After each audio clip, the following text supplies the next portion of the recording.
I've been having a lot of fun on this channel lately with a lot of Android handhelds, and those are great, but they're also pretty expensive, and so is everything else. So I think it's time to shift gears and look at something that is much less expensive, or that sentence, but better. This is the BATLEXP G350, at least I think it's BATLEXP, it's spelled like this. It could be BATLEXP for all I know. But this is an awesome little handheld, especially when you consider that you can find it for about $35. This was sent to me for review by AliExpress. Thank you very much to AliExpress. It does not affect my opinion. I'm just going to talk about this thing, what I like about it, what I don't like about it, and let you know whether or not it may be something you might want to pick up. I will have an affiliate link in the description as well as a coupon code, but no money has exchanged hands in exchange for this review. But right now, let's focus on the G350. It's available in pink, black, or this retro gray color, which I chose because I realized that none of the handhelds I have this Game Boy color scheme, and I decided it was time to fix that. Inside the box, you're going to get the handheld, a charger cable, some instructions, and that is it. Along the front, you've got your D-pad, face button, start and select, menu button,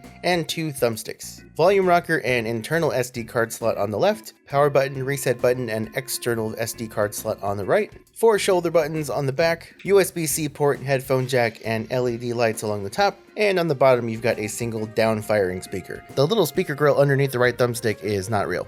It's got the Rockchip RK3326 chipset, a 3.5-inch 640x480 4x3 screen, 1GB of RAM, a 3200 mAh battery, and it's running what seems to be Battlexp, which is pretty awesome. Usually that's the kind of custom firmware that people like to put on Anbernic devices. Speaking of Anbernic devices, this pretty much seems to be one. It is extremely similar to Anbernic devices, especially the RG35XX and the RG40XXV that I have here, especially the 40. If you look at the back, I mean, the shape of the shoulder buttons and everything, the little bumps and ridges on the battery compartment, everything about this device screams Anbernic, and in fact, they released the RG35XX Pro shortly after this came out. I don't have one of those, but I'm almost positive that they are the exact same handheld, at least externally, other than the color options. The default theme here is pretty simple and straightforward, but a little boring, to be honest.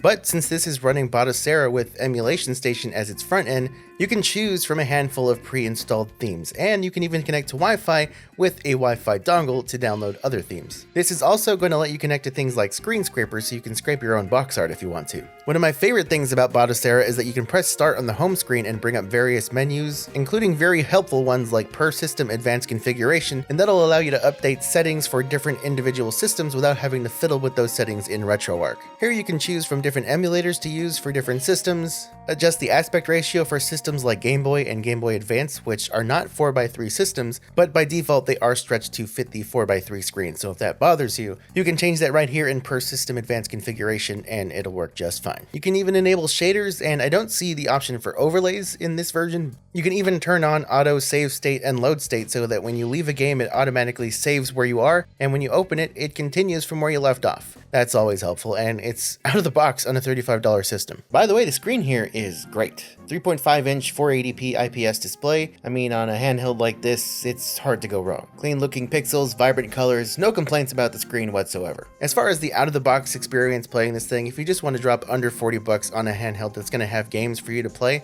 this is definitely going to be one of the best ones out there. Now, the game selection is not perfect, none of them are. That's why it's always best if you just get your own SD card, put your own games that you want, and tailor it to your experience. But if you don't have that option, or if you just don't want to do that, this is still going to have plenty of great games on it. But you are going to be missing the usual stuff that's missing from a lot of these handhelds, like Mario games, Pokemon games. And if you're looking forward to playing anything like N64, Sega Saturn, Dreamcast, and so on, each of those only has a couple of games, at least on my unit, but mine did come with only a 64GB SD card. The link that I have in the description does not have the option for more space, so you might just be stuck with the games that are included here, but there are still tons of games that you can enjoy. You've got a lot of your usual systems on here: Nintendo, Super Nintendo, Game Boy, PS1, Game Boy Advance, Genesis, and so on, and there's one here called Beats of Rage Open, which just looks like it's a handful of ROM hacks for some games, but none of them are actually Streets of Rage, so I'm a little confused.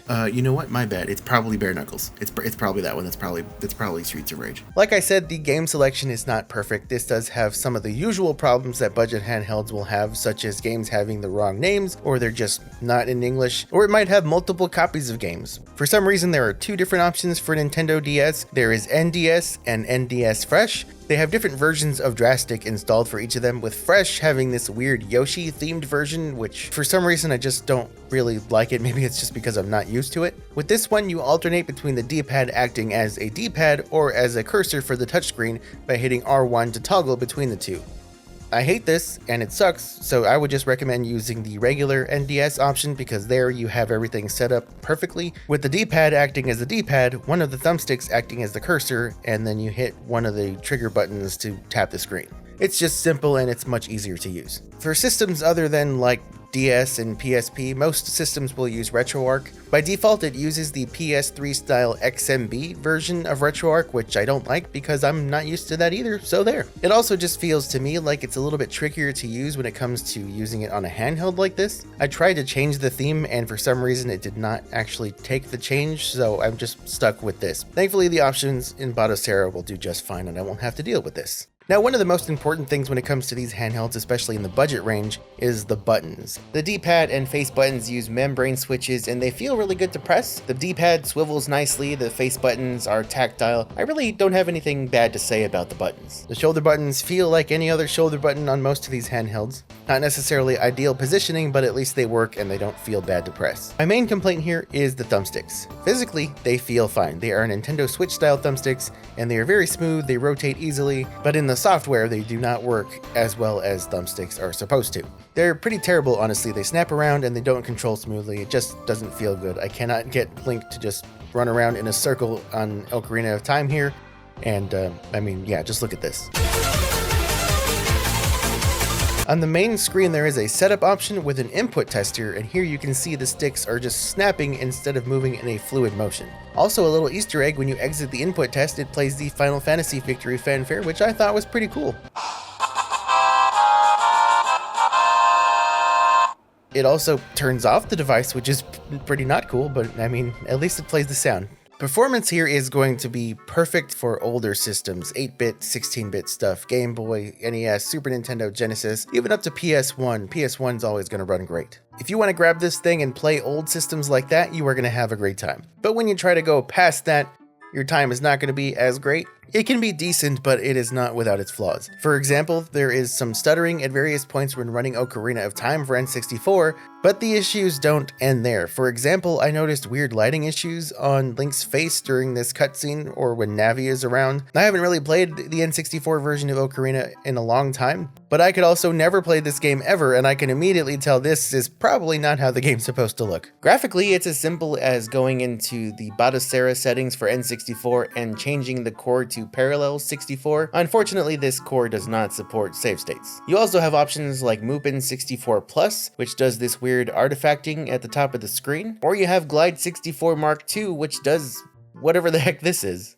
So, moral of the story is, maybe don't buy this for N64. Now, I'm no Dreamcast expert, but I am almost certain that the main menu in Soul Calibur is not supposed to look like Las Vegas. Thankfully, the game runs okay, but there is noticeable slowdown. If you can put up with it, then enjoy. DS runs surprisingly well, all things considered. Of the handful of 3D games on the system that came with the G350, most of the ones I tested seem to run smoothly with no dips that I've noticed. You know what, I take that back. Animal Crossing is kind of lagging at just the main menu, which it wasn't doing before, but I mean, maybe that's how it's supposed to be, but I doubt it.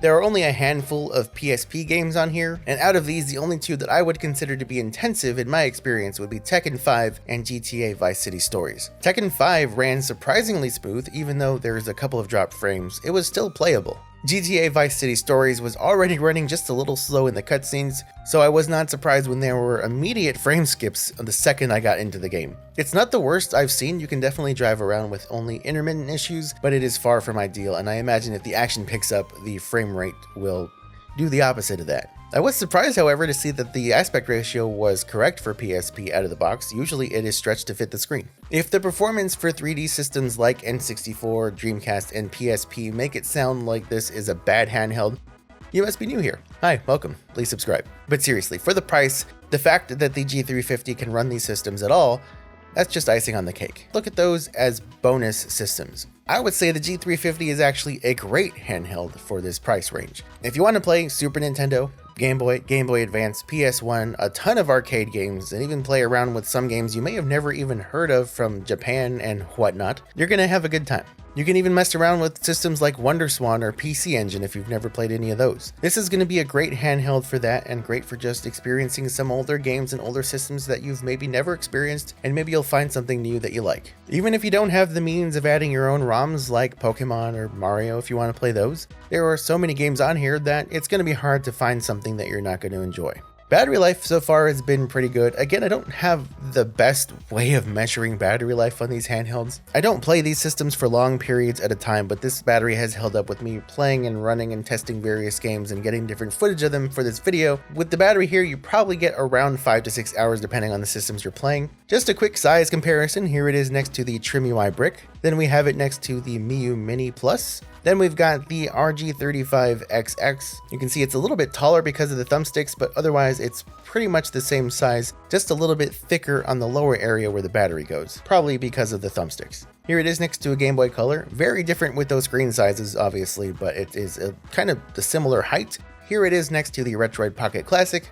And here it is right next to the RG40XXV. The 40 is much chunkier even though it only has one thumbstick, but that's because of the larger screen. And that is going to do it for the G350. I almost call it RG350 because it just feels like an Anbernic device. Thank you guys so much for watching if you made it this far. Again, I will have an affiliate link in the description, and make sure you're subscribed because I've got other handheld content coming along the way. So subscribe if you're new. Like this video if you did, dislike it if you didn't, leave a comment, share this video with a friend, share the channel with a friend, and share it with your Uncle Remus.